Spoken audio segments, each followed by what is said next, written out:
आप देखो, कोई भी आप काम करते हो ना, तो काम करने से क्या होता है, आपको अनुभव हो जाता है, आपके अंदर एक अच्छा सा स्किल डेवलप हो जाता है, एक्सपीरियंस आ जाता है।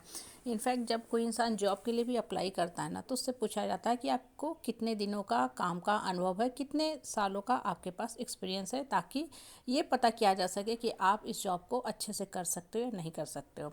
देखो, अब इस बात को अगर गौर करोगे ना, तो जीवन के लाइफ के दूसरे एस्पेक्ट से भी कोरिलेट करो, बहुत बड़ी शिक्षा मिलती है। देखो, सुनो कैसे। आप जिस समाज परिवार परिवेश में रहते हो ना, कुछ लोग जो होते हैं ना, हमेशा गलत बात करते हैं। ठीक है, चहर के रहते हैं, बरसों से कर रहे हैं, आज से नहीं बरसों से कर रहे हैं, तो उनके अंदर भी नेचुरल है, एक स्किल आ जाएगी। बहुत लोग दबंगई करने में महारत हासिल कर लेते हैं। आप परिवार में देखोगे, कुछ लोग बहुत ही गुणी होते हैं, संस्कारी होते हैं, वो रिश्ते को चलाना चाहते हैं, इसलिए एडजस्ट करते हैं, लोगों की बातों को सुन के सोख लेते हैं, एब्जॉर्ब कर लेते हैं। हालांकि अंदर से वो घुटते रहते हैं, कुंठित होते रहते हैं कि मेरे साथ गलत व्यवहार हो रहा, हम हमेशा सबके लिए काम करते हैं, लेकिन लोग सिर्फ और सिर्फ मेरा इस्तेमाल करते हैं अपने स्वार्थ के लिए, और फिर जली कटी बातें भी बोल के चले जाते हैं। लेकिन हम भी चूँकि इतने अच्छे आदमी हैं, मेरे अंदर जो है बुद्धा के क्वालिटी भरे पड़े हैं, तो हम ऐसे लोगों को माफ़ करते जाते हैं। देखो, माफ़ करना चाहिए, रिश्ता चलाना चाहिए, कॉम्प्रोमाइज़ भी करना चाहिए, क्योंकि घड़ी घड़ी अगर इंसान उलझता रहेगा, आर्गूमेंट करेगा, तो अपनी शक्ति को ही ख़त्म करता जाएगा, छीन करता जाएगा। तो क्या करते हैं हम कि चलो परिवार है, माफ़ कर देते हैं।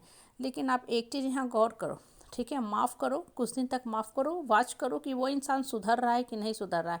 नहीं तो होता क्या है ना, कि अगर आप हमेशा माफ़ करते जाओगे, इन द मीन टाइम आपके जीवन का साल 2 साल नहीं, एक लंबा दशक बीत गया, तब भी आप पाओगे कि क्या हुआ, कि वो इंसान के अंदर इतना स्किल डेवलप हो गया है कि वो आपको अभी भी टॉर्चर करता रहेगा।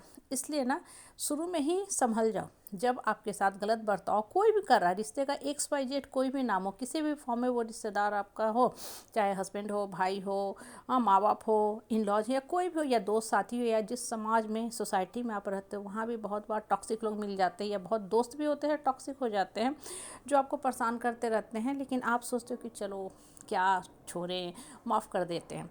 तो होता क्या है ना, कि आप चूँकि अच्छे संस्कारों से बंधे हुए हो, आपके अंदर अच्छी ऑरा है, वाइब्रेशन है, आप मन को हल्का रखना चाहते हो, तो आप बार बार माफ़ कर रहे हो।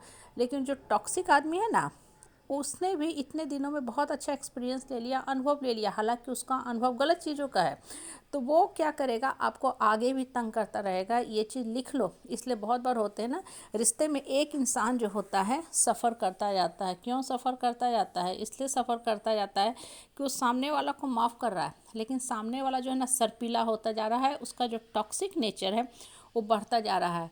इसलिए ना, शुरू में ही उस इंसान को शिक्षा दे दो, सबक दे दो, उसको कुचल दो।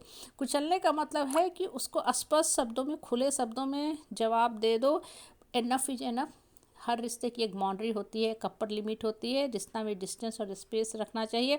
मेरा अपना एक लाइफ है, कोर है, मेरा पर्सनल हॉबी है, हैबिट है, मैं अपने जीवन की कुर्बानी दूसरे के लिए नहीं दूंगी। जो ये घड़ी घड़ी तुम लोग आते हो, हमारे ऊपर चढ़ के रहते हो, शासन करते हो, शोषण करते हो, दोहन दमन करते हो, मेरा कठपुतली की तरह, पेट पपेट की तरह मुझे इस्तेमाल करते हो, मैं घड़ी घड़ी जाती हूँ, तुम लोग से माफ़ी मांगती हूँ, तुम लोग के चारों ओर सिर्फ और सिर्फ पेंडुलम की तरह घूमते रहती हूँ, तो ये सब अब बस, ये सब अब एनफ इज एनफ। ये हम नहीं करने वाले। मेरे जीवन का अपना एक दायरा है, हम अपने लाइफ के डेस्टिनी को मीनिंगफुल बनाने आए हैं, अपने लाइफ को अपने हिसाब से जीने आए हैं। देखो, इंसान के दुख का कारण क्या होता है ना, कि जब वो अपने हिसाब से जी नहीं पाता है। सामने वाला तो अपना जीवन अपने मन के हिसाब से जीता है, अपने लाइफ का क्रिएटर डायरेक्टर खुद है, अपना जीवन टर्म्स एंड कंडीशन पे जीता है, उसका लाइफ का अपना लॉजिक है, रीजनिंग है, कि हम आपके लिए अवेलेबल नहीं है। अपना तर्क दे देगा कि भाई मुझे ये टाइम में खाना खाना है, मंदिर जाना है, पूजा करना है, XYZ काम करना है, सब कुछ रीजनिंग अपना दे देगा, और आपकी मदद के लिए उपस्थित नहीं होगा। लेकिन आप अगर नहीं उपस्थित होगे, तो क्या करेगा, आपसे वो लड़ने चलाएगा। होता है ना, बहुत बार परिवार में होता है, खासकर जब कोई इंसान सामने वाला नार्किसिस्टिक नेचर का है, डेवली प्रवृत्ति का है, तो ऐसे लोगों से ना बचना बड़ा ही मुश्किल हो जाता है। तो होता क्या है कि हम बहसबाजी में नहीं सकते हैं, तो हम माफ़ कर देते हैं कि चलो माफ़ कर देते हैं। लेकिन एक चीज़ हमेशा ध्यान रखना, वो जो सर्पीला आदमी है ना, उसका अनुभव भी सर्पीला ही है। इसलिए बार बार माफ़ करना बंद करो, अपने जीने का हक लो, नहीं तो वो आगे भी परेशान करता रहेगा, क्योंकि उसने गलत चीज़ का अनुभव लिया है, और आपको नहीं, सबको तंग करता जाएगा। इसलिए मन को खोलो, अपने आत्मसम्मान की रक्षा का भार खुद